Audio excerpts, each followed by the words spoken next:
segera laporkan ke petugas kesihatan. Bisa melalui bidan desa ataupun Pak Kecil yang ada di desa masing-masing. Perbanyak minum ataupun konsumsi bahan makanan yang mengandung kurkumin. Tata bahan makanan yang mengandung kurkumin yang kontak serai. Yang kedua jahe, yang kelih kunyit. Jadi cara nak olah ji, necok serai, necok 5 cm jahe dan necok 5 cm kunyit. Nerebus secara bersamaan dan bisa nejib ke igrah rana. Nejib sekali rebuk untuk siura dan seandainya punya nejib ke singa, nerebuh 3 tun. Jadi Bapak Ibu jangan terlalu khawatir dan terlalu ya dengan penyakit virus corona.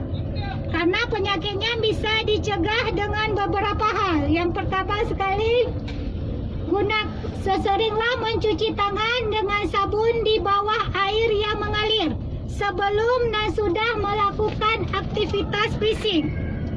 Gunakan masker apabila Bapak Ibu dalam keadaan batuk dan pilek.